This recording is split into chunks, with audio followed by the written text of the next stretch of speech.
Let him go. Let me tell you guys what you're gonna do. You're gonna get up,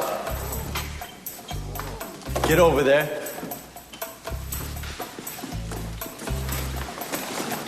take your magazine, and apologize to my friend Simon here.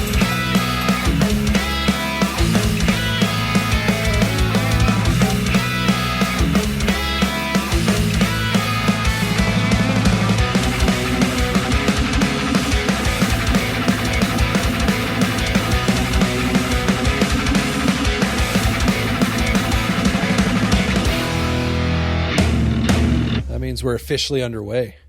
Oh, I like Fist that. bump. Yes. Welcome to Growing Up Punk, the podcast that is about punk rock and all of its friends with your friends. Aaron, say hi, Aaron. Hey, what's going on? Not much. And my name's David, so hello. Hello! Before we do anything, go follow us on our social media accounts. We are on Twitter at Growing Punk Pod, also on Instagram at Growing Up Punk. And then you can find the links to our respective Twitter and Instagram profiles from right there. So this is, are we just going to jump right into it? I didn't even think of that. Unless you have a story you want to share. I feel awkward because like right now I'm in my bed. So and I'm watching you in your bed. Yeah, I feel like it's hey, when we say punk rock and all its friends, we're a tight knit family here. Right. I feel like you should be like paying me or something. I'm on a webcam in my bed right now. I should be making some kind of money. I feel like I'll send you some Target gift cards. That's amazing.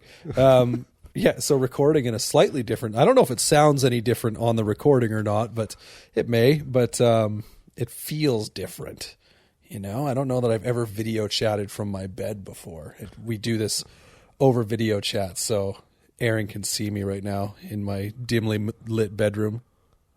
It's the... what's it called? When I watch barbecue videos, there's this one I watch, and they always eat. Pitmaster privilege. So they always eat in front. Yeah. This is podcast privilege. So that's is that the Pit Boys? I think. Yeah, it is. Is that what they're called? Yeah.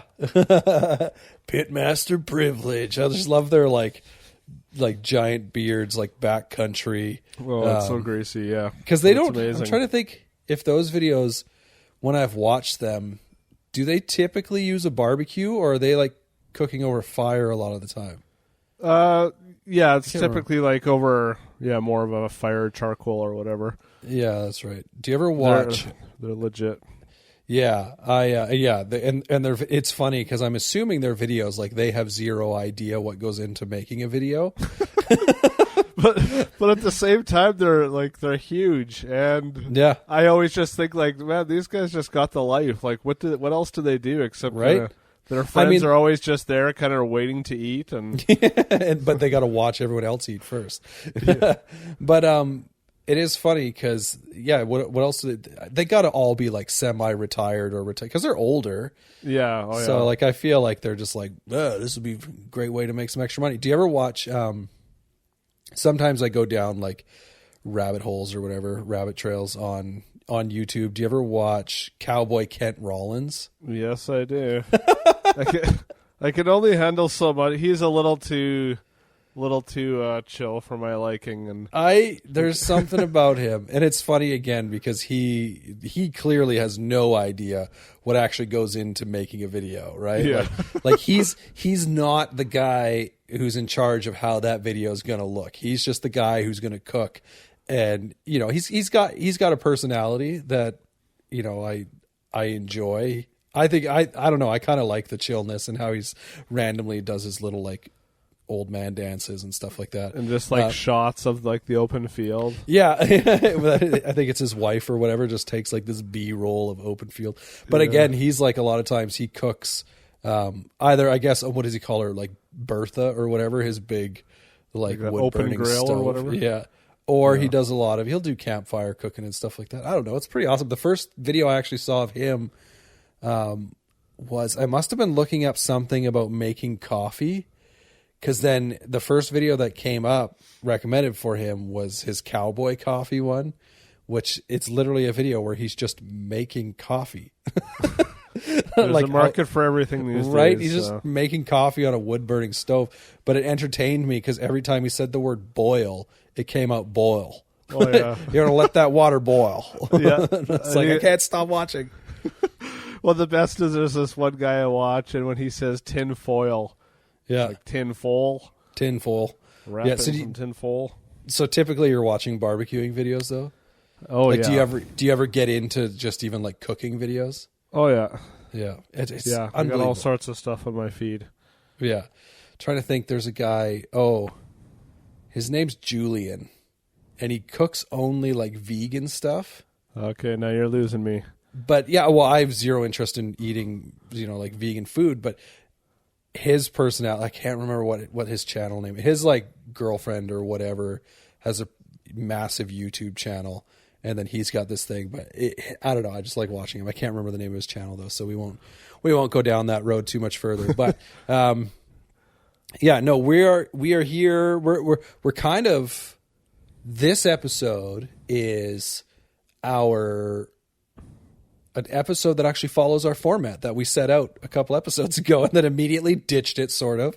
And now we're back to it. And then we're going to ditch it again as we kind of move forward for the next few episodes. But this episode, we're going to talk about a little band. They're pretty little. They never had, they didn't do much. They never had MTV exposure or anything like that. But this is actually our first episode, I think, that you and I are doing, that we've left the 1990s officially. Oh. Both of these That's albums were released outside of the 90s, and we're not going backwards, we're going forwards. We're talking about two albums from a little band called New Found Glory. Now, before we get into which albums, I mean, we mentioned it last week. It's not a big surprise, and it may or may not be in the title. But before we get into the album specific, how did you get into New Found Glory? Yeah, I was thinking about that as I was listening yesterday, and I think I shared this on the Lost episode where we talked about this band. But Right, in our other life. yeah, so I can't remember where the name came up. I do remember they were on the cover of Alternative Press, and they just looked really cool. So I don't know if it was from that or whatever, but I was in Winnipeg, and so I went to, I think it was like CD Plus or whatever they had in the mall there. And so I just knew I wanted to buy New Found Glory. I didn't know if they had an album out. I didn't know which album was out. I had heard a song, probably downloaded or whatever, and knew I wanted it. So I went, then looked, it wasn't there. So I go ask the clerk if they have New Found Glory, and she says, no, but we have AFI. So close. I just remember, I remember just being so confused. Like, I knew who AFI was. One of my friends, that was his favorite band. And I was like, yeah, I know who AFI is. That's not really the sound. I'm not sure how that's a comparison, but anyways, I just kind of was like, no, I'm not interested in that. So I don't know when it was that I did get their album next. I'm assuming when my friends downloaded it or something. My guess why the clerk at the store suggested AFI is because AFI stands for A Fire Inside, right?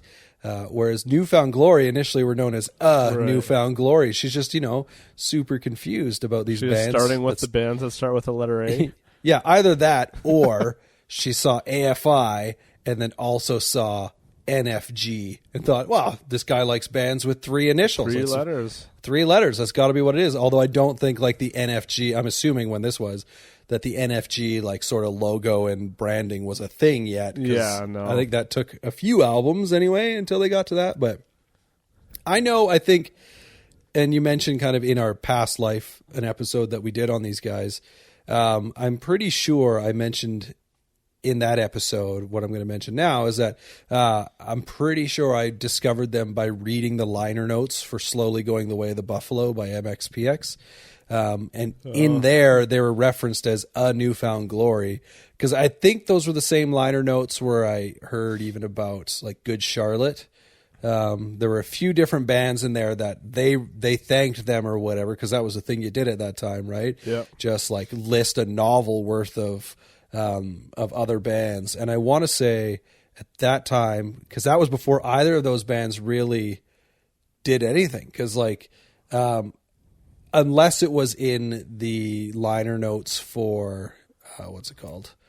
The Ever Passing Moment. It could be the liner notes for the Ever Passing Moment because I don't know when. Let's see. Because Buffalo was out in, what, 98? That was 98, yeah. And, so that's, I mean, Newfound Glory might have had their first, well, and their that's unsigned, Nothing Gold, but I doubt MXPX would have necessarily known of them yet. See, that's where I think because they were definitely listed as a Newfound Glory in the liner notes, which would have been for Nothing Gold. I'm just seeing when Nothing Gold came out. Yeah, Nothing Gold says 99. I mean, I don't know if they had like an EP or anything before that, or just played some dates with them, but because there was a connection there. Because I remember there was a podcast where the drummer of Newfound Glory was on Mike Herrera's podcast and was saying, just talking about how they first came in contact with MXPX, or something on tour, or something with a shirt, and so it could have been they might have connected there kind of before. Yeah, because I mean, they blew up. So Newfound Glory formed in 1997. I'm just wondering, when did they have? I don't know. Will this let me know? But discography, yeah, it just starts at Nothing Gold Can Stay. So tough to say, but yeah. So I mean, they were around when Buffalo came out. That's why I'm just wondering. I mean, it could have possibly been for what's it called, the Ever Passing Moment. I don't have either of those CD booklets anymore to be able to go and look through the liner notes, but I know it was from one of those. The only thing about if it was Ever Passing Moment is that by the time that came out, I'm pretty sure they were Newfound Glory. Because Ever Passing Moment was what, 2001 or 2000? We're about to find out. I love the internet, like I can fact check these things in my hand. We don't need to do any prep. Let's just be in our phones and exactly go back and forth and see what happens. So the Ever Passing Moment was 2000. And what did we decide? Which is same year as the self-titled came out. Yeah, so by that point they were definitely Newfound Glory. So I mean, maybe they played some shows with them early on. Because there's some kind of connection I remember hearing about. I can't remember what it is, but yeah. So that makes sense. But yeah, I can almost guarantee that for me it was MXPX liner notes that introduced the band to me. So, and then I would have just gone and bought the CD. And at that time there were two out. There were Nothing Gold Can Stay. And then when I first got into them, there was self-titled as well, which is what we're going to talk about. Even though I just said it was their second album, I was just about to call it their debut album because well, it's it kind makes of sense. I mean, it was their first album after getting signed, and kind of their first. Nothing Gold Can Stay is a pretty raw album. Like there's some songs they re-recorded for this, but I would call this. I mean, their first. We'll call it official album or whatever. We'll call it their debut album as Newfound Glory. Yeah, that's what it is. Their self-titled record, Newfound Glory. So. This record, was this the one that you bought when you finally first bought an album from them? It must have been. Because I can't remember which one came out. Was it Sticks and Stones that was after this? Yeah, I'd already been listening to them for a while. So I must have, I'm assuming one of my friends downloaded it or I found it somewhere. I mean, it immediately caught my attention as most new bands in this style did at that period of time especially. It was similar enough to bands like MXPX, but it also, it stood out a bit. It had, and maybe I didn't even pick up on this when I first got into them, but it definitely has a heavier side to it, or a heavier influences, than the other pop punk bands or skate punk bands I would have been listening to. And so I do recall thinking like, this is something different. I know I like it. It's super catchy, and it just kind of drew me in. Yeah, it's funny because I can remember someone telling me that it's got this like sort of heavier hardcore influence, even though I was listening to it again, it wasn't something that I necessarily picked up on. When I listen to it now, I can definitely hear those influences in the guitars a little more, but at the time I remember like hearing that and kind of going, oh yeah, okay, but not really also knowing what that meant. Because when I would have been listening to Newfound Glory, I was kind of somewhat getting into some heavier bands, but even those heavier bands were bands that were typically more like Hope's Fall, that, you know, weren't necessarily with these big chunky breakdowns, but more melodic on the melodic side of heavy. So I was like, I didn't really hear that, but yeah, they definitely, and I mean that this is why one of the reasons we're talking about them and then linking the next couple of episodes, because this record is kind of like the early foundations, I guess you could say, for Easycore, and that whole pop punk meets like beat down hardcore sort of thing that eventually became a thing, right? So, right. But yeah, this is the self-titled record is definitely the record that put New Found Glory on the map. I don't know if it's their best selling, that might go to Sticks and Stones, but this was like the one, I think, where people for sure were like, oh, who's this band, right? And they definitely blew up on this album for sure. And it's interesting to me because, you know, when I think of like the early 2000s and even like crossing over into the late 90s, like pop punk scene, like New Found Glory is one of the bands, like one of the bands. Yeah, definitely. But Blink-182 is always that band that's kind of looked at as being like, oh, they were the trailblazers, the trendsetters for that wave of pop punk, right? Now, obviously, they had a few more years on the other bands because they started in, you know, a little earlier into the 90s before kind of really blowing up right at the end of the 90s into the early 2000s. But when I hear pop punk bands now, maybe not so much like right now, but just like the past couple of years, like the ones that were kind of big, I find that there's more of a newfound, I'm not calling them a New Found Glory, but more of an influence from New Found Glory than there is Blink-182, just stylistically. Whether it's like that, obviously that whole easycore movement or subgenre or whatever, but also like you look at bands like you look at bands like New Found Glory, clearly influenced by New Found Glory, but you look at bands like Neck Deep, and I go, oh man, like I hear New Found Glory here, and there's, you know, a number of bands that trying to do the Neck Deep thing, or even to an extent some of the bands. I think the two big bands of pop punk today that I think really influenced from that era would be New Found Glory and The Starting Line, more so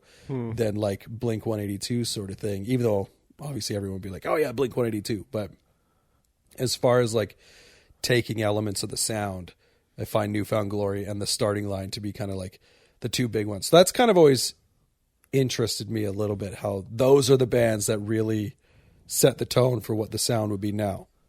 Yeah, and it's an interesting correlation between those bands. And I think I would even I would say I'm more influenced and I like New Found Glory more than I do Blink. I know Blink is, you know, this super influential, but maybe it's just the longevity, you know, New Found Glory, you know, they've had, you know, 10 albums out, you know, except the exception of a few where they changed, you know, their style a bit. They've stayed, you know, very consistent. Yeah. Whereas when I think of Blink-182, I really only think of Dude Ranch and Enema of the State. I didn't mean Take Off Your Pants, like those kind of three.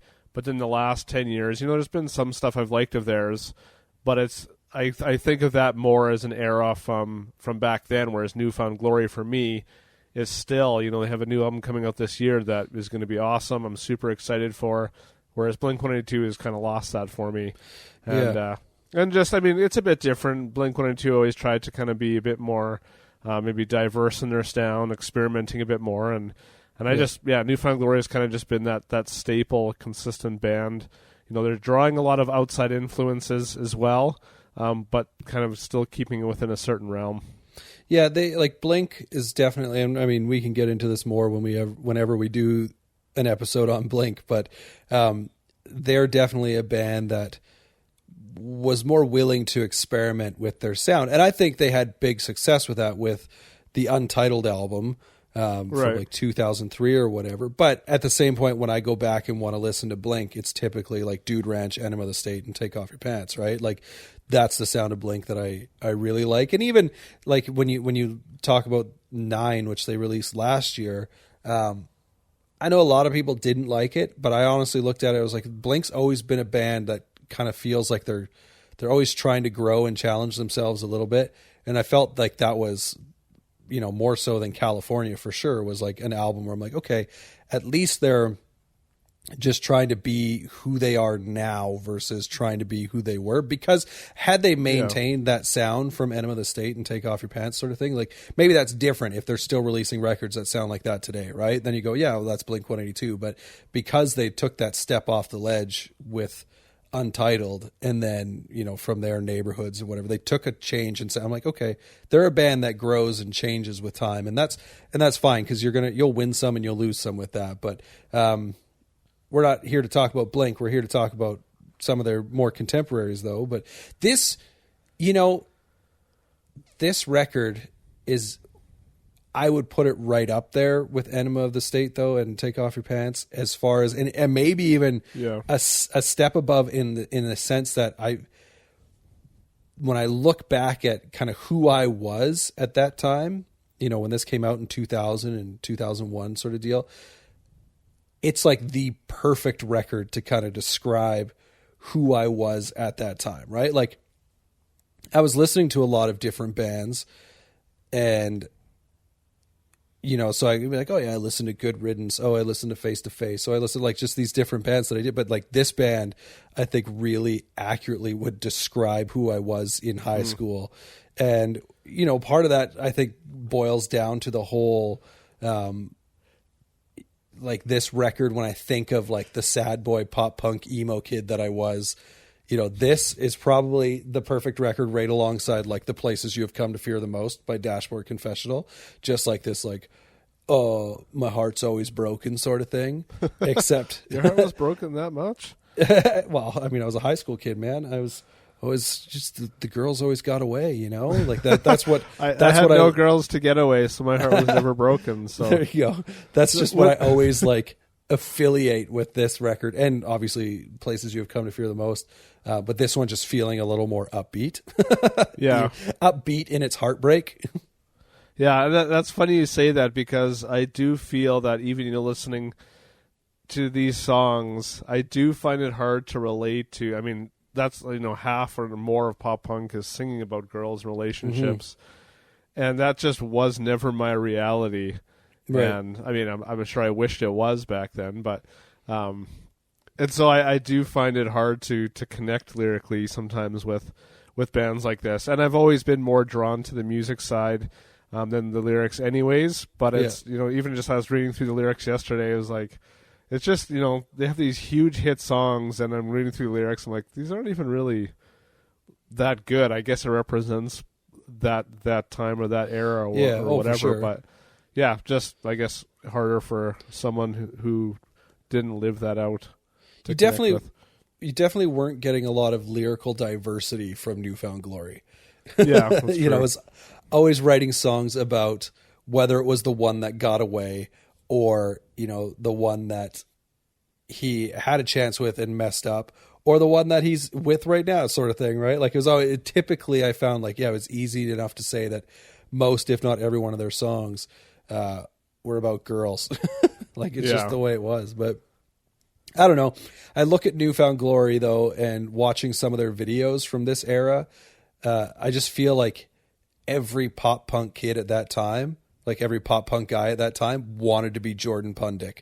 Like, he was pretty sweet. Even as I was watching through the videos, I was like, man, like, not just him, I mean the whole band, but just had that, just such a classic, the punk look, you know, with the gauge earrings, the spiky hair, the lip ring, like the Dickie shorts. Yeah, so I definitely, maybe I didn't take after them lyrically, but, you know, looks wise and style wise, definitely.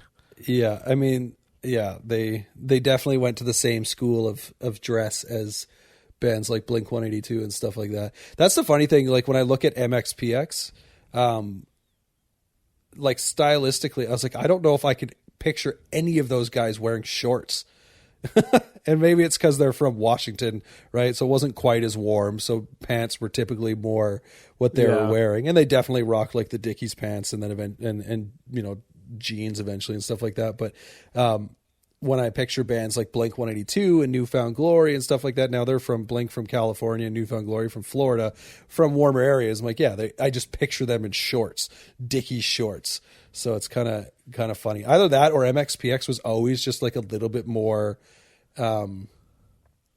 legitimately influenced by punk rock versus pop punk, if that makes Right. sense. Yeah. You know, yeah. like they- I think that's fair. And so, you know, like shorts aren't punk rock, man. Well, I've got a pair of Dickie shorts that I wore at a friend's wedding like 13 years ago, and I literally I wear them all summer, every summer since, and they still That's hold awesome. up. That's amazing. And I've tried buying new shorts, and it's like, nope, going back to the Dickies. How long ago did you say the wedding was? Like 13 years ago. Wow. I don't think I'd own anything that would fit me that I wore 13 years ago. Yeah, thankfully, waist has stayed similar enough, but Well done. yeah, I love it. Well done. Well done. So there's my newfound glory. Shout out to Dickies. Shout out to Dickies. Yes. So we picked a few songs, and we actually, for these songs, we kind of picked them together. I think basically we each picked one and then sort of agreed on one type deal. So we got 3 songs from each record that we're going to talk about, starting first with the song that was my pick, which is the song Dressed to Kill. And so for this song, high school me absolutely loved this video. The music video for this, because it's the one that with like Rachel Lee Cook, who like when I watched it yesterday, I was like, "Is that Rachel Lee Cook?" So I had to Google it and look it up, and and like sweet, classic '90s. Yeah, and so like at that time, she was like, you know, you talk celebrity crushes or whatever. She was the one where I was like, oh, and I think it's probably started because of the movie Josie and the Pussycats. I was going to say She's All That. That was the one that I Or first She's All saw. That, yeah. Which I think She's All That was a little bit earlier. Okay. That was the one with Freddie Prinze Jr., I think. Yeah. But yeah, with Josie and the Pussycats, she kind of like cut her hair more similar to what's in the video and stuff. And I was like all about kind of like that shorter hair at the time. But like the video for this song, I was always just like, man, it's just so awesome. Like they're just rocking in a garage, looking so cool. Yeah. And then you got like this story of like 2 people who just like can't quite get over their shyness to talk to each other. He comes off a little stalkerish in the video, sure, but you know, I think the feelings are actually reciprocated by her. It's just neither one of them can work up the courage to tell each other, which is like, I feel perfectly encompasses sort of like what Newfound Glory was at that time. Just always like, trying to reach out for that love and just can't quite get it. And, you know, we talked briefly about their lyrics and how there's not a whole lot to grasp onto or dissect there, but I think that kind of is like who they were at that time. But, yeah, no, this song was always kind of my favorite off this record too. The next song we're going to talk about kind of maybe gets a little more recognition, but this one was always like my go-to. But there was actually something funny I wanted to read because I was on YouTube, right? And there was a comment on on that video from a guy or a person named Rocket Fingers. So great name, I guess, Rocket Nice. Fingers. But it says it's a story about 2 idiots who stalk each other who are too afraid to talk. Did they predict the future of social media? So wow. we have Newfound Glory and the video for Dress to Kill to thank for the awkwardness of people now communicating because of social media. Well, that's funny that you mentioned social media, because the lyric in that song, "I miss you singing me to sleep," always Right. kind of like weirded me out. I was like, who's having like their girlfriend or whatever singing them to sleep? It's not like there was cell phones back then. Like you're gonna Right. lock up the landline at 10 o'clock at night, just sing me to sleep. Like, I'm just- guaranteed that's happened, right? Like guaranteed. yeah, I'm sure back it in the does. day. It just, to me, I was like, oh, I just don't like that lyric. That just, I guess it kind of adds to the hook of the song, but Yeah. for some reason that line, I was like, oh, that's a bit much for me. I But mean, sorry. Well, I was gonna say it is funny because like I can, now that you bring it up that way, I'm like, I actually picture just like 2 teenagers or whatever young people on the phone and just staying on the phone talking until the early hours or late hours, however you want to put that, because there's no, you hang up, no, you hang up. You sing to me. No, you sing. yeah. I guess I'm forgetting that some households had more than one landline in their house, so if they were lucky enough to have a phone in their bedroom, which I don't think I ever did, so Not that Yeah, I had and anybody to sing me to sleep anyways. I definitely never had a phone in my bedroom either, but I'm sure my sister stayed on the phone. I don't know if she had one in her room, but whether it was like the cordless or just the really long like phone, cord or whatever that's like 25 feet long. You can go from the kitchen upstairs all the way down to the basement. And you could just hear through the walls. You're like, who's singing you to sleep? Yeah. Why is this a thing? And the funny thing is he's the one who's singing. Like, maybe, why wouldn't he sing her to sleep? If I was the girl, I'd be like, you're the singer. You sing me to sleep. That's why they broke up. Oh, man. Yeah. I guess it just, goes to show that era. But anyways, it's just a line in a song. It's just a line in a song. That feels like it should be a line in a song. I do love the bridge in that song. Just, it's kind of a heavier bridge and just breaks up the song. That was when I was watching yesterday. I was like, okay, this is definitely my favorite part of the song. Like the rest is a great song. It's classic New Found Glory, but that bridge, again, going back to just some of those heavier elements that, kind of stood out because you weren't really hearing that in other bands of that style then. Yeah. That bridge, if I'm recalling correctly, I want to see here. Because is that the how many times I've tried? Yeah. What does he say? Where is it? Is it that song?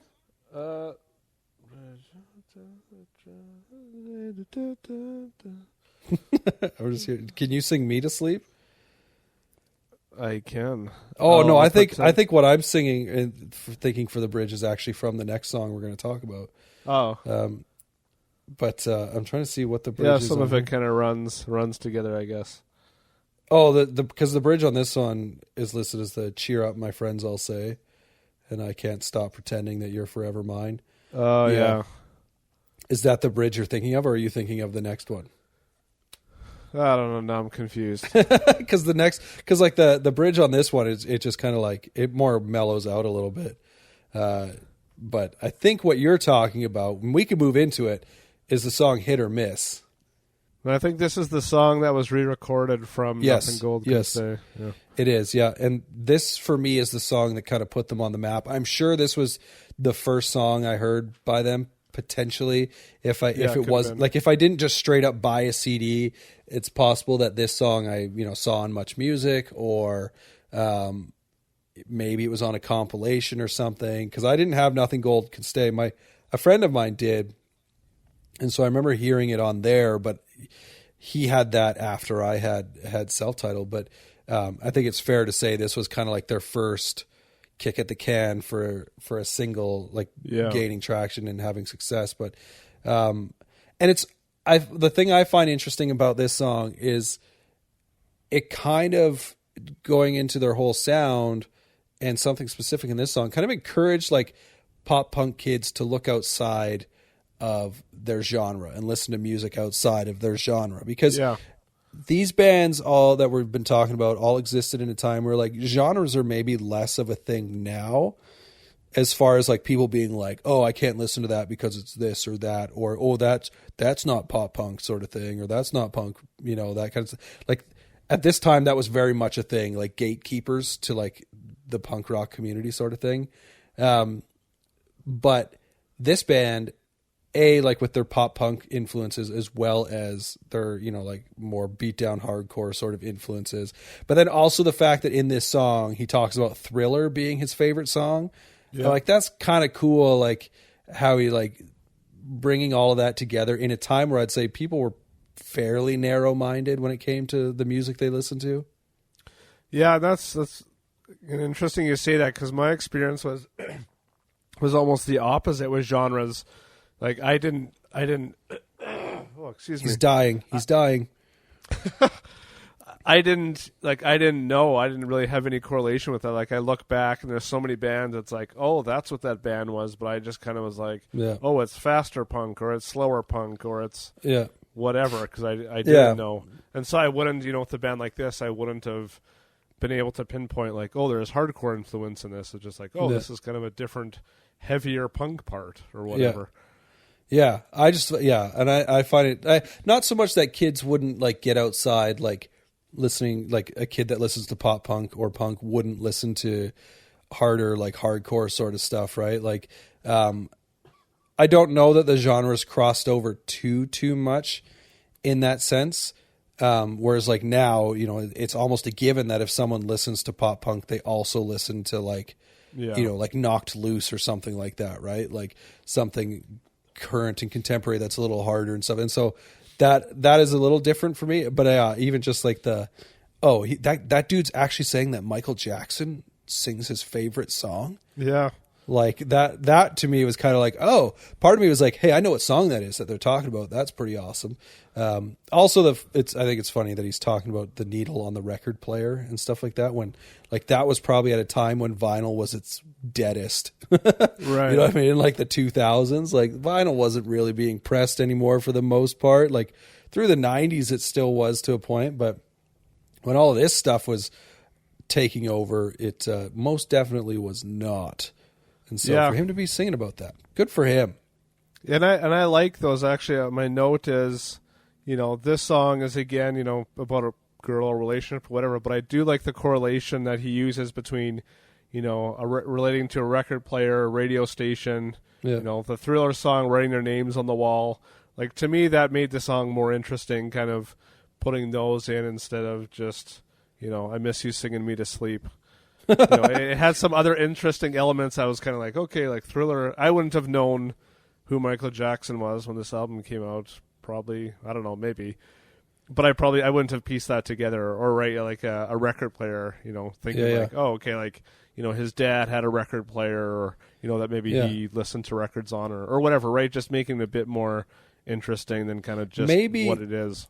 What if she was singing Thriller to put him to sleep? She would have to have a very high voice.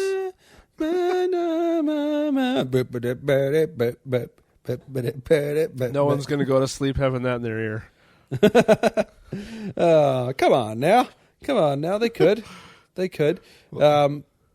Yeah, but no, this song was definitely the song that hooked me on New Found Glory. Like I said, it's not my favorite song on the record, but this one, ironically enough, it's not my favorite song, but it was what reeled me in for sure. The song that you picked specifically for this record, I'm glad you picked it. It's Eyesore. But in my mind, this song was always called Eeyore. That's funny because when I look at it, that's what I see too. Yeah. Which I'm like, what? But of course, Eeyore being the donkey from Winnie the Pooh. Again, we talked lyrically about New Found Glory. They're not doing anything new here lyrically, but this is kind of one of the ones for me going back to. This is where I think I actually had the note. Oh no, never mind. But like just this song specifically being so like emo sad boy, the girl left me. Like the way he writes. And I don't think Jordan Pundik is the lyricist, at least not at this time. I believe it was their one guitar player, Steve or Chad. Yeah, not Chad, because Chad was in Shai Hulud, right? Yeah. So it'd be Steve. So Chad was the guy who I think we could say brought the hardcore influence for sure. Yeah. But this song, the way like the Forget Me Not. Like, it's so good. It's so like, it's so, I mean, obviously they weren't in high school at the time, I don't believe, but it's so like high school dramatic. Forget me not, you know, those weren't your words, trying their best to be Shakespeare. Yeah. I like this song. It breaks up the album. And I've always liked New Found Glory's, you know, slower songs. I feel like they do a good job of still making them interesting. You know, I mean, their album Coming Home, which is pretty much all slow, is one of my favorites of theirs. Interesting. And I almost wish that, because it kind of picks it up, you know, during the chorus, and I kind of wish they would have kept it a bit more, you know, whatever it was during the verses, just to kind of have that break in the album and just to show some different dynamics. Yeah. But yeah, that's why that song kind of stood out to me. When I hear it, it's, you know, and I didn't listen to much emo or sad boy or whatever you're referencing, so that's not necessarily why I would have been drawn to that. But Yeah, I mean, the tempo change is one thing because it definitely breaks the album up nicely, but it is funny to look at like the lyrics of this song. They're so sappy. Yeah. Like, forget me not, those weren't your words. I'm home, haven't you heard the ring, the sound of my voice? I know it isn't much. That's why I say your name when I fall, when I hit the bottom. Like, what? Yeah, not a song to get into the lyrics of, but I mean, he's had his heart broken, man. If you've never had your heart broken, you've never lived. well, I Aaron's never am lived. living and I have lived. Are you and, sure you're living? Well, some days I don't know, but I did say you were dying earlier in the episode. oh, it feels like it sometimes. Maybe he's already dead. He's not I- dying. He's already dead. It just gave me the thought of, starting a pop punk band and it's just all about like back pain and headaches and Yeah. nausea. So it's like, I can't relate to having my heart broken, but I can relate to a sore back. And so that's what, I feel like the Descendants did that somewhat on. yeah, they could have pulled it off. Yeah, because they had a song, I can't remember what it's called, but he talks about how he's not able to eat all these fast foods anymore because his cholesterol's yeah. too high, sort of thing. There we go. Yeah. It's like so real, so deep. But yeah, no, this song definitely breaks the record up nicely. And yeah, for like this album for me will be nearly perfect in regards to like the era and the genre sort of thing. Is it a perfect Right. album? No, I don't know if that actually exists necessarily anywhere for me, but to like encapsulate what was happening in my life and what I liked and like just all that stuff, like it's to a T. And this one has always remained as like a something I've always gone back to as Yeah. far as a record's concerned. There's some that I listened to back then that I just don't very often go back to, but this one always remained on the list. Yeah. Yeah. So what's your overall thought on the album?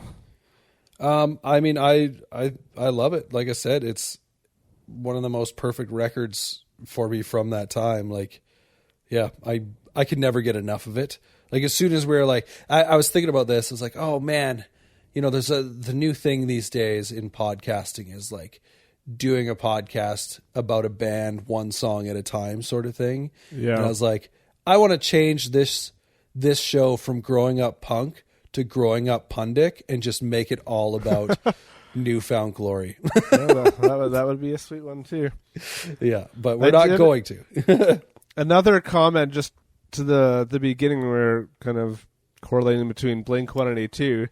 I didn't realize that they were originally supposed to record this album with Jerry Finn, who had recorded Enema of the State, so that would have come out, the year or two prior. Yeah. And then they didn't click with Jerry, and they ended up canceling with him and then going with a guy named Neil Avron, who produced, a lot of their albums. So I thought that was interesting that you brought up Blink, and just that they would get in with this huge producer. They signed with Drive Thru.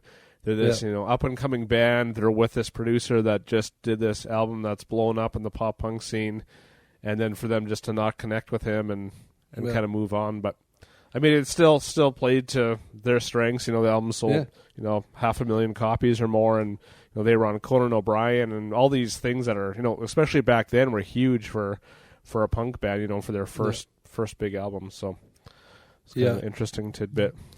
This won't be the last time we mention Blink-182 on this episode because Yeah, hey, the look at next that album we're going transition. to talk about, is produced by, speaking of producers in Blink-182, produced by Mark Hoppus of Blink-182. We're going to talk about Newfound Glory's Not Without a Fight. So it's funny because when I was kind of posting about this on Instagram and Twitter and stuff that we were prepping for this episode, one of the things that came up quite regularly was how well Mark Hoppus... They were giving it's interesting because they were giving Mark Hoppus a lot of credit, like people on social media saying, "Oh, Hoppus knocked it out of the park with this one." And when you read like the guys, I don't remember who it was with from Newfound Glory, whether it was Chad or Steve, or it might have even been Cyrus, but they were talking basically about Mark's involvement on the record. Yeah, he produced it, but they're like, they were specifically saying like he didn't come in there and like start rearranging things. Right. And he took the project on because he was like, well, they were a band that clearly had a sound in mind that they were going for. So he did talk about like finding like specific bass tones and stuff like that, right? But I'm like, I don't know how much the overall project was molded and shaped by Mark Hoppus, but people love to point out the fact that he produced this record. Yeah, and it's an interesting one for him to have producing, as it's, you know, maybe their heaviest album or you know, their kind of grittiest one. So it was interesting that this would have been the one that Mark came in and produced, and it's not the one I would have expected by any means. If I listened to, you know, 4 or 5 of their albums, this isn't the one that I would pick that he was a part of. So it's cool. It's always, you know, again, back to the Blink thing, you know, to have someone, you know, I mean, New Found Glory was huge at this point as well. I'm sure Blink was quite a bit bigger. And so just to have, you know, a guy like Mark come in and just kind of be a part of the team for that, I'm sure it kind of helped, you know, both bands. Yeah, it's interesting because I don't know that this record is necessarily their heaviest, because I think production-wise, it is. Like, I just think the quality of the production really emphasizes some of those heavier parts. There is a specific riff in a song that we're going to talk about that I think is their heaviest riff that I know of. But on the whole, I was like, oh, I just think it's produced so much better than the self-titled album that it kind of comes off like the heavier parts feel heavier. But I think musically they're not necessarily, because they talk a lot about, you know, on this record kind of going back to, and a lot of the reviews mentioned like sort of going back to that self-titled sort of sound, because like from self-titled to Sticks and Stones, there was a bit of a polishing, like they got a little more maybe poppy. Sure. And then obviously like with Coming Home and stuff like that, like Coming Home was a lot more mellow. And they actually said it's interesting because, you know, they had said a couple of them, you know, like Jordan and Chad, I think were both in love and engaged, obviously not to each other. But like, you know, they're at a pretty happy time in their life. And then by the time this record rolled around, they had both also gone through divorces. Yeah, and so like it was a very different sort of group and like just where they were at in their lives. And so they wanted to kind of like they were saying they loved the songs on Coming Home, but when they would play them live, they just wouldn't translate the way they'd want. So like we need to write something that's more like energetic and bouncy, and you know, it's like so they can really get into it. And that's how this record kind of came to be, kind of going back to those roots a little bit. But yeah, I don't. Having said that, I'm not sure if it's like head and shoulders heavier than the self-titled record, but it's definitely like a return to form. Maybe it just sounds so much heavier coming from Coming Home, like, you know. Yeah, it's hard. Nothing else comes to mind of a similar band that has such a drastic shift, you know, from one album to the next. Yeah. Which is funny because like going into Coming Home, I felt like they sort of had like worked their way there, you know, like from one album to the next, and then to like kind of almost reset a little bit to come back, right? Because I feel like they kind of polished themselves a little bit more heading into each album, finally getting into Coming Home, and then Coming Home they come out, and I believe it was the longest stretch of time between record releases for the band. So to come out with this album and just be like, we're going to hit you right in the face. It's going to be hard.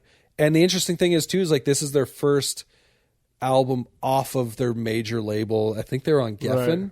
And so technically it's not their first album because they did From the Screen to Your Stereo 2, which was just completely self-released, I believe. I think they worked a deal that Drive-Thru put it out, but like they self-financed it and whatever. But this record, what I find interesting, did you see what label it's released on? It's Epitaph, isn't it? It's on Epitaph, which is interesting to me because, again, if we go back where I talked about gatekeepers, like scene gatekeepers before, when the self-titled record was out, that was at a time where still it was very much a thing for people to be like, oh, you know, I don't listen to that band because they're, you know, pop punk, right? Like when you have like people that would be like, you're not punk rock because you listen to this band, you need to listen to only these bands or whatever, right?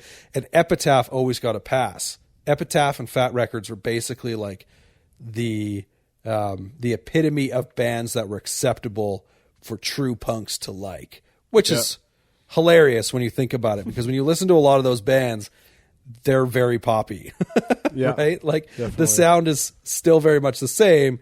They just didn't get picked up by a major label. So I find it funny that, you know, when New Found Glory are first kind of breaking into the scene, fans of bands on Epitaph would have probably looked, not everybody, I'm not going to paint a broad stroke of everybody, but it was very much they like looked out on them and be like, oh, pop punk, bleh, right? Like, and then they release this record on Epitaph years later, and I'm just like, I just wonder I know when Epitaph releases albums and videos these days, I love reading the comments because they're not nearly as, you know, straight up punk rock of a label as they used to be. In fact, a lot of their stuff isn't. So I just love going through the comments, being like, Epitaph ain't what it used to be. Much in a similar way, you know, like with Tooth and Nail, they're kind of releasing similar bands, right? Or at least sounds. Fat Records still for the most part. I mean, it's Fat Mike. I don't think he listens to anything but punk rock. Like, I don't think the guy knows that there are other genres of music. But you know, it's kind of funny. I just love going through those comments and being like, oh, people are so mad. It's awesome. Sorry, old crust punks. Yeah, no, it's I can remember that I mean, obviously I loved bands on Epitaph, and so it was cool seeing that transition of, you know, that, you know, a slower, bit more moodier album, and then I wonder if like the label, if that caught them off guard, if they're like what happened to this big, you know, pop punk band, and now it's just kind of, I mean, it's still pop punk, but so in doing a little bit of, like, you're talking about Coming Home. That yeah, record? just that. Yeah, that trend. Like, I wonder if that was the label's like, oh, okay, we're kind of done with you guys, or maybe their contract was up then, or well, okay. So it's interesting because when they released Coming Home, according to I didn't write down the notes as to who it was, but according to someone in the band, they said like the label was more interested in releasing like pop artists like the Pussycat Dolls and stuff like that. Oh. And like that was like their big focus at that time, and that, you know, like most of their rock bands just kind of got put on the back burner as far as like excitement and hype and marketing and all that kind of stuff. So they actually had an option, I believe, if I remember correctly reading this, that they could have, or maybe I'm taking this from your interview with Value Pack, but like listening to that. But I believe it also said in this too that they had an option where they could have done another record maybe on Geffen and like in their contract, and then they just decided not to. Oh, okay. That could be wrong. And I'm trying to double check too if it was Geffen they were on. MCA, is that MCA? I don't know what all those labels, what was connected with what, but yeah, I don't want to. Hold on, not without a. Well, if I could type on my phone. Yeah, I think Self-Titled for sure was on MCA. I think I can remember the logo off the CD. Yeah, well, Self-Titled, I mean, was on Drive-Thru. They may have had a distribution deal though, like with MCA. Right. Oh, I'm thinking of. Anyways, I want to see if I can. The band parted ways. Yeah. Okay. Yeah. No. So after Coming Home, the band parted ways with Geffen Records in early 2007. I want to see though. It's saying at the time of Coming Home being released, this guy who was the president was, and this is from Steve Klein saying this. This guy who was the president at Geffen Records was all about Pussycat Dolls and all that pop and R&B. It came out at a time when they weren't really caring about their rock bands. And, you know, we had a choice to be on that label again for the next one. And we just decided that we didn't want to be part of a label that didn't want to put out rock music. So then they went and did From the Screen to Your Stereo and worked a deal with Drive-Thru to release that. And then obviously Epitaph for Not Without a Fight. So yeah, good deal. Yeah. For me, this record came out at a time when I wasn't really following New Found Glory. There's this space and time where like pop punk sort of, it didn't cease to exist, but it wasn't like for me, but it wasn't really my main concern. And so this record came out in that time. I don't think I'd listened to a single song off of it knowingly until prepping for this episode. Oh, wow. But I constantly found myself wanting to go back to it. This is what I find interesting. So this review sums the record up pretty well for me, because when we were trying to pick songs for this album, I kind of made a comment, or at least I was thinking of it. It was like, well, the first chunk of the album's really good, and then it sort of is okay after that. So this review comes from Alternative Press, and it was Brendan Manley at Alternative Press. He says he gave it 3.5 stars out of 5 and said, throughout Fight, it's the guitars fueled by drummer Cyrus Baluki's frenetic tempos that exude the greatest return to form. From 47, with its near speed metal breakdown, which I don't remember that at all, but to the raucous I'll Never Love Again, to the fluid Tom DeLonge-esque guitar lines and truck stop blues, it becomes abundantly clear that guitarists Chad Gilbert and Steve Klein have rediscovered their mojo and have come to rock. Despite stating that the album lacked consistency in the latter half, he summarized that the record is a reminder of why we fell in love with New Found Glory in the first place, and for many of us, that's enough.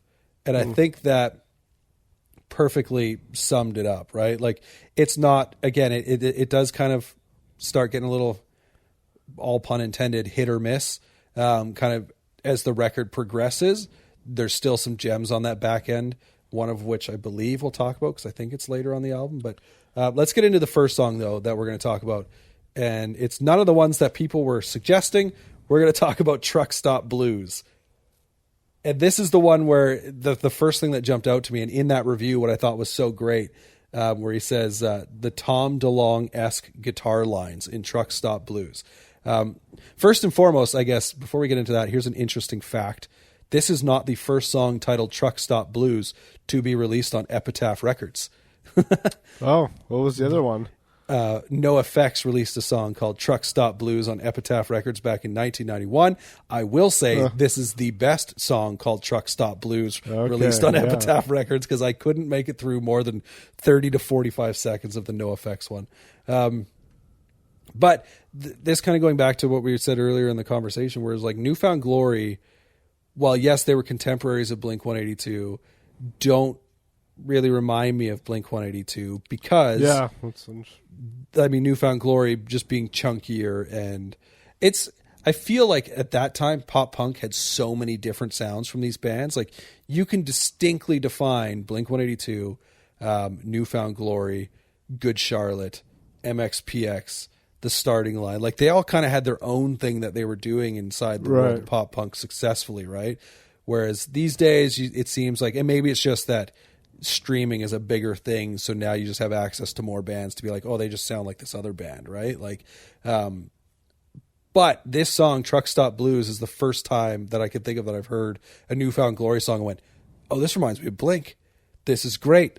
The chorus doesn't. Oh, it did remind you? Oh. Yeah, this song did. The chorus doesn't necessarily, but I think the speed on the verses and that guitar riff is 100%. Like, I could hear Tom DeLonge writing that guitar riff on this song. I'm going to have to go back and listen to it. I mean, I do love the song because it's, a fast song. And New Found Glory doesn't have, I can only think of a few, double time songs that they did. So obviously that kind of grabs my attention right away. Yeah. And then I love how in the chorus, it kind of like halftime breaks it down. And, I did find that to be, a little bit redundant. Kind of goes back and forth, but it's super hooky. The thing I like about this song, though, and the first time I listened to it, is like right at the very beginning of it, you can just tell by how they open the song. You're like, oh, this is about to go off. Like the way, like what Jordan does vocally or whatever. It kind of just like he holds this note and it builds. And you're like, yep, here it comes. And they don't disappoint, right? Like, it's not like they come in with, because like the way I would describe New Found Glory's sound over the years is just bouncy. I feel like their songs were designed for like everyone to jump up and down at the same time. And because you're right, they didn't and don't necessarily do a lot of like fast songs, right? It's very rare. And so I feel like when that happens, it definitely stands out. And so But they get bouncy in this song because the chorus is very bouncy, right? Like, Yeah. But I also like lyrically. I love this song Yeah, me specifically, too. like the chorus. I just love the whole like how does he say, we're held together by highways and telephone lines or whatever it is. I'm like, that's kind of a cool visual, like to put in, like just like distance sucks, right? Like in a relationship, and but it keeps them connected because you're always just down the road, right? Like I remember my mom used to say that. When they moved out to Nova Scotia. So those who are in the States, that's the other side of the country from where I am. But she would often say, oh, we're just down the road, because where we were living at the time, we were just off the Trans-Canada Highway, right? So the idea is like that highway goes across Canada. So if you just stay on that highway, you'll get there. You'll go right past Aaron's house, and then you'll keep going. And It's true, you will. Yep. I can't get there now by just going on the same highway. I have to take a different highway first to connect. But yeah, so I just that visual I think that they created lyrically in this song is easy to grasp onto. Yeah, well, I love that they filmed the video at a truck stop, and that's maybe something that people who have never been in a band, normally you just go, you fill up your you're at a gas station, once a week, once every 2 weeks. Yeah. When you're in a band, you're literally at a gas station like minimum of once, sometimes 2 or 3 times a day. And it becomes this like weird part of your existence where, there are certain like brands of truck stops you look forward to, because the bathrooms are nicer or they have showers or whatever. So I love that it's at a truck stop. Like it's so fitting to the lyrics and the band and what they're singing about and just what life is on the road. So I thought I could really relate to that. I feel like they've always, speaking of music videos, we'll kind of go down this road for a second. I feel like they've always had fun with their music videos, even if it's just like a video of them just performing. They always do something that's more than just like them in a room, right? Like, I mean, I would say the most straightforward, like stereotypical video maybe that they have that I can think of off the top of my head would be the video for Dress to Kill. Like the whole boy and girl can't quite work up the nerve to talk to each other while this pop punk band plays in the garage. Yeah. Whereas like the rest, there's always like something zany and fun going on. Like the video for Hit or Miss, they're all like getting ready for a show and they're all crashing in this really small hotel room and stepping over each other and whatever. And was it My Friends Over You? Maybe they're like playing and they're inside like a little like viewfinder type thing or whatever. No, that's a different one. My Friends Over You is when like, their like arm was bigger than the rest of their body or. Is that not the same video though? The one problem I would say about them is the zaniness does kind of cross over, and I'm like, regardless, this video like they're playing at a truck stop, and it's not like they're just playing out at the truck stop, right? Like there's all this like Looney Tunes-esque stuff going on, whether it's like Jordan removing his sunglasses and he's got like these big bug eyes, or like just different stuff going on. And then I can't remember their bassist's name right now off the top of my head. Ian, that's right. And he goes into like the bathroom and he drinks all the energy drinks and then like starts hallucinating and stuff. Like it's just a fun video. And Hayley Williams of Paramore's in it. I don't know if you caught that. Is she in that one? Yeah.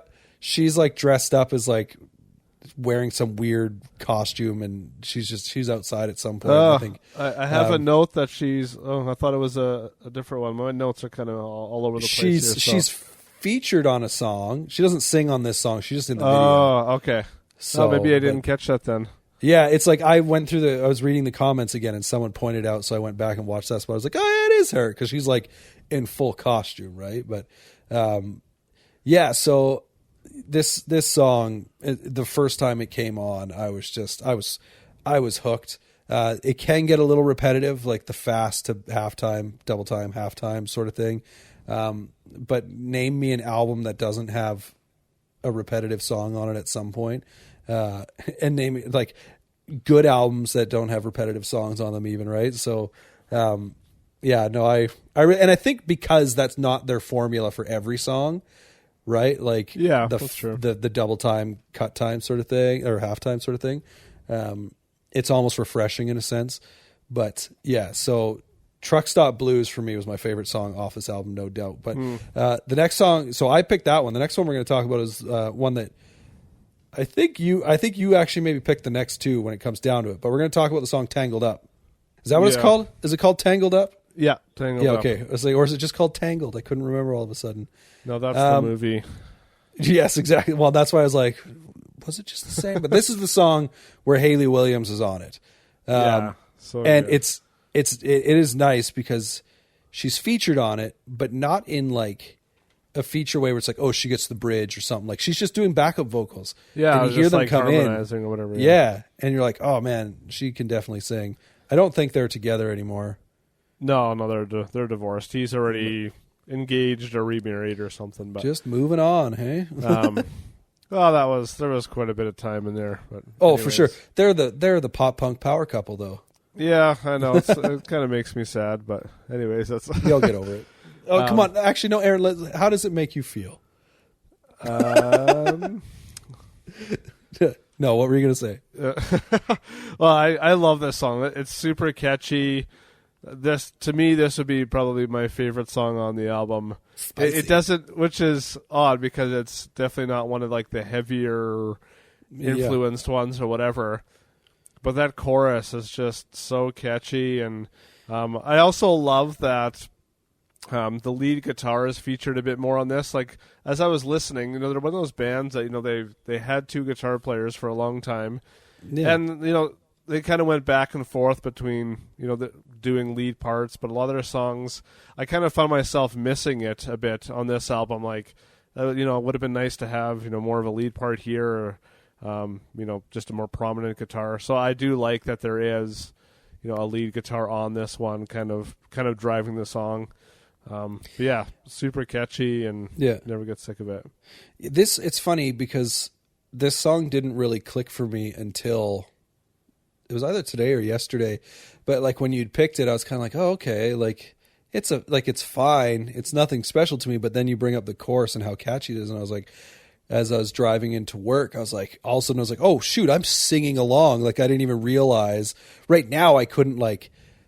The melody of the chorus doesn't pop into my head or the words whereas like Truck Stop Blues, I'm like, yeah, that's what, and maybe that's because that's what's going through my head right now is Truck Stop Blues. But yeah, I was like, oh dang, I didn't even realize I like knew this song well enough to sing along. It's just so catchy because like when we pick the songs, I put them into just like a playlist so that I could kind of focus on those ones a little bit. And then, when I had more time to listen, I'd go back and listen to the full albums or whatever. But truth be told, I didn't have to listen to Self-Titled too much this time around because I was driving home from work today. I was like, I still know every word on this record. Like, yeah.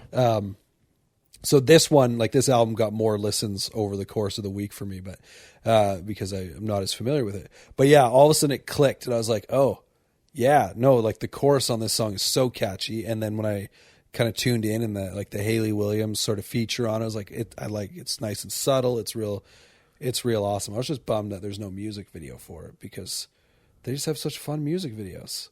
Yeah, that's true. Well, they have one on a different album that Hayley's in later on. Yeah, that's what's that song called? Love. Vicious Love? Is it Vicious Love? Yeah, Vicious Love. Yeah. That record, I can't remember what it's called, but they did like the deluxe edition or whatever. Yeah, they did the deluxe edition or whatever where they had like features on all the songs. That's what that's what brought me back to Newfound Glory. I was like, whoa, a great album too. Yeah, well, because like the original version, it was just like for the most part, I think it was just them, and then they did like these releases where it's like Chris Carrabba from Dashboard was on a song, and I think they did a song. Jake guy. Or? Yeah, well, I think there was one song where it featured. Oh, maybe I think I'm thinking of a Day to Remember song right now. But was Mike Herrera from MXPX on a song? Did you see that? He was on a Day to Remember one. Well, he was on. I don't think he's on the song. Like he's in the video. Oh, okay. Where there's a bunch of people singing along to that song. I'm trying to remember if he's on that. I want to look now because it's been a while since I listened to that Newfound Glory, like Resurrected or whatever. Like the. That's Resurrection Ascension, I think. Oh, but this doesn't say who the features are. It's the only feature it says is Hayley Williams, but there's a ton of features, I believe. Yeah. Anyway, we might have to come back and revisit that one sometime. because there's a lot of good Newfound Glory to visit. Or like I said, we just changed the podcast to Growing Up Pundik, and it's done. We're done. From here on out, it's just a Newfound Glory podcast. But yeah, no, this song is real good. So let's get into the final song that we picked, and I think you picked this one as well. Although when we kind of listed songs, you reminded me of this one, and I said, okay, I'm cool to swap out something else for this song. We're going to talk about Such a Mess. This song was like the first one on the record where I was like, okay, when people talk about the genre of easycore and, like basically pop punk with breakdowns, right? This was the first song, and they talk about Newfound Glory kind of like setting the stage for that. Obviously, Newfound Glory never went as far as, bands like A Day to Remember or 4 Years Strong, or, the bands that we're going to talk about where they're just like the full on screaming sort of stuff. Yeah. This is the first song though, where I was like, okay, like it's very obvious that they're influenced by heavier music as well. Cause like that opening riff, I think might be the heaviest thing I've heard them do. Like to the point where I was like, I want to learn how to play this song.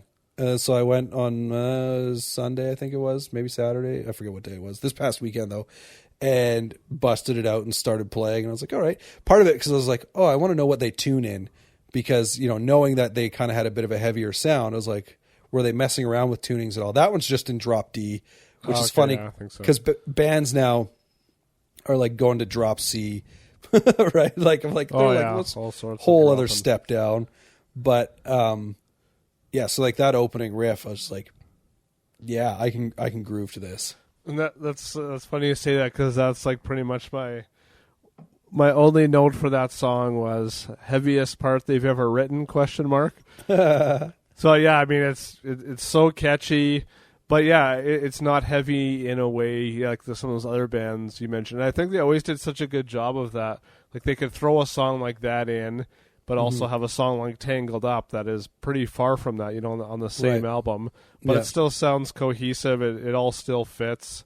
Yeah. And I've always loved Chad's guitar playing and his guitar writing, and just how he can piece together these songs with different influences, but it doesn't sound like forced or whatever. Yeah. Well, and that's like that riff gets stuck in my head. Like right now, I've got it in my head right now. Yeah, it's now taken over the chorus to Truck Stop Blues for me. One thing I did like, there were a couple dudes arguing on YouTube, again, going down the YouTube rabbit hole, about whether Newfound Glory or A Day to Remember, get this, are the inventors of gang vocals. Which I thought was hilarious. There was a hardcore band that did that. Oh, of course. That's what was so funny, because like the comment was something like, oh, they're just taking from A Day to Remember, and then the comment under, like then they like time stamped, right, where in the song they were talking about, and the guy says actually Newfound Glory did it first, and then so his argument may have been like A Day to Remember was influenced by Newfound Glory, not necessarily that Newfound Glory was like the first to do gang vocals, but right. I was just like laughing at that comment because I was like, no man, like gang vocals have been around for a while. Like I did in my high school band, I was obsessed with gang vocals. There's a couple spots on our like 6-song EP that we recorded that have gang vocals. Like isn't technically a choir considered gang vocals? I've joked about that as well. More than one person singing at a time, right? Yeah. But I just thought that was funny. The monks in 1600s. I don't know. like Gregorian chants. Yeah. Those are the originators. Those are the OG gang vocals.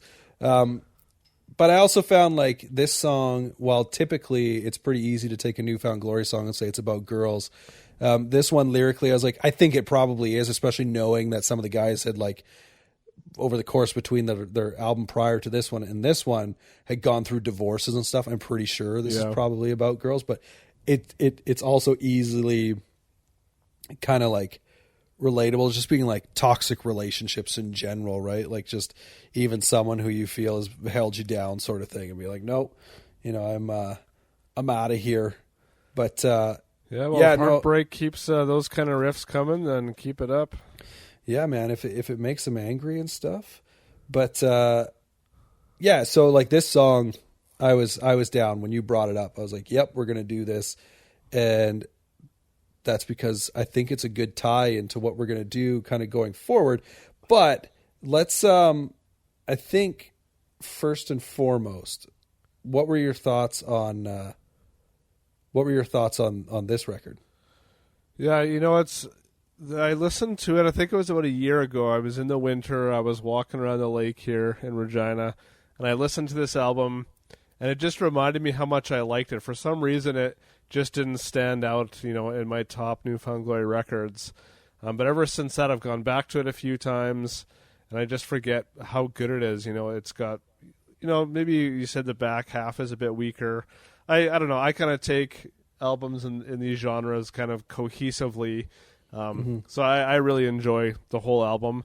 And there was actually a Rock Sound that rated this their best album to date when this came out. So I thought that was intriguing, just seeing as how they'd had, like Sticks and Stones and, Coming Home and Self-Titled, like some pretty big records for them.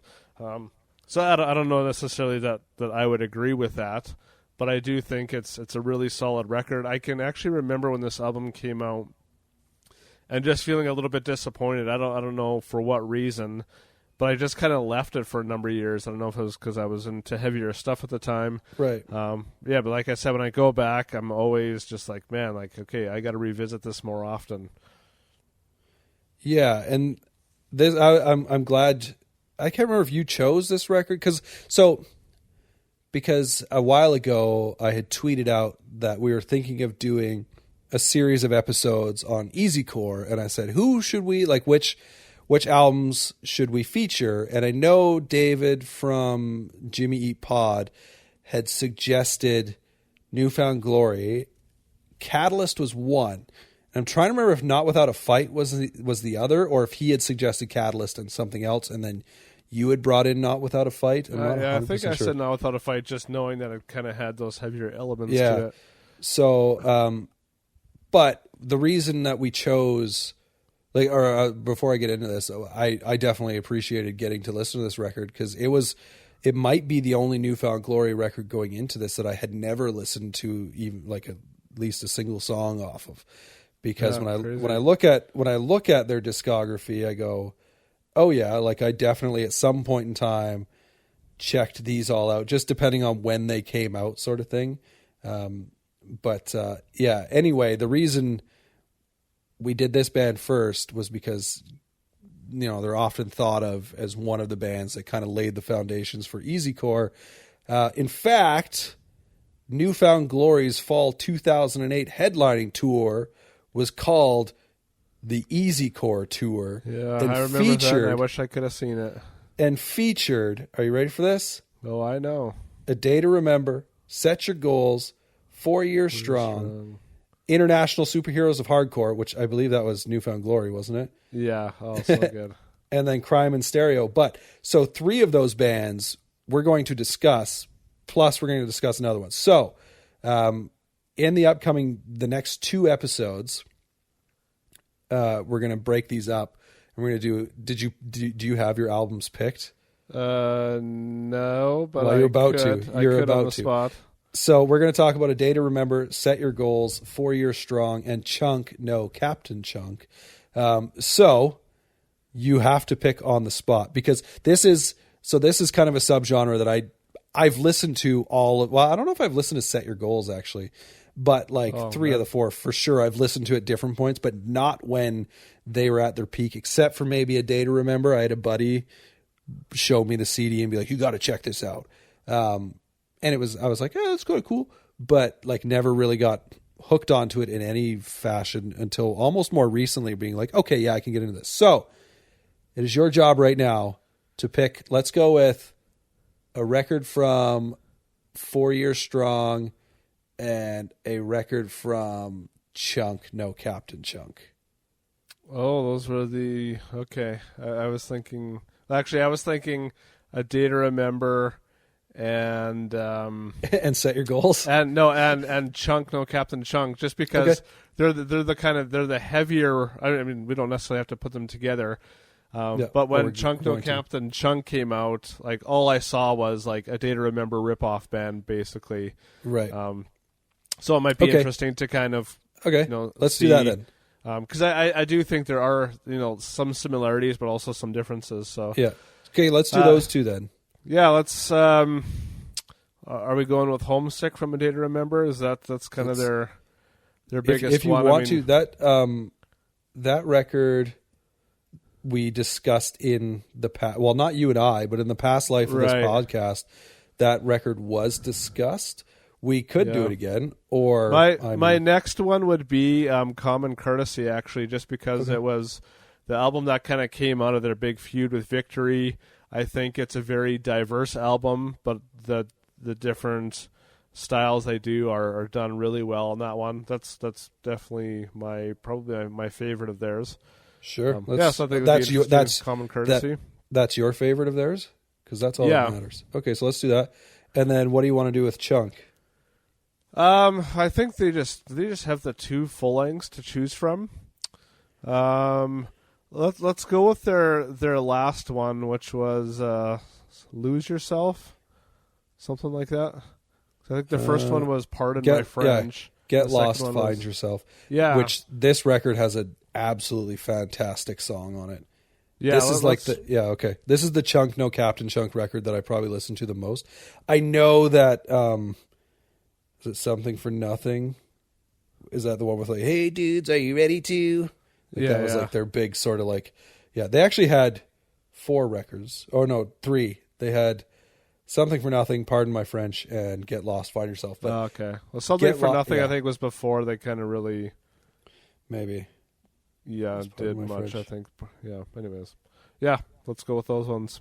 All right, so there you go. So coming up on the next episode of this lovely show, we're going to do Chunk No Captain Chunk, Get Lost, Find Yourself, as well as A Day to Remember's Common Courtesy. We're going to dive into some easy core albums. I mean, technically we sort of did that this time, but we're going to do that more so. Albums that are actually have been labeled 100% easy core as part of that movement. So we're going to do that next.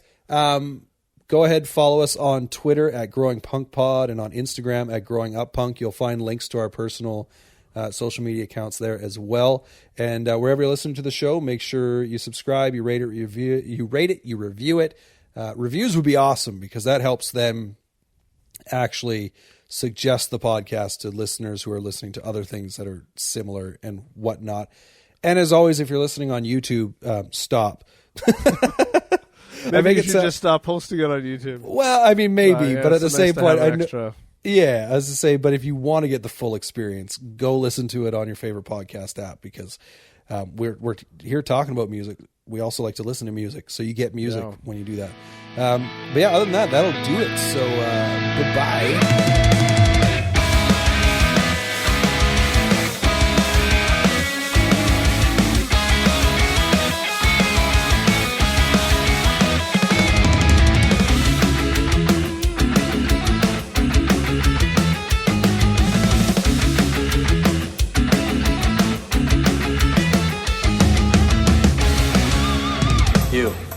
You boy.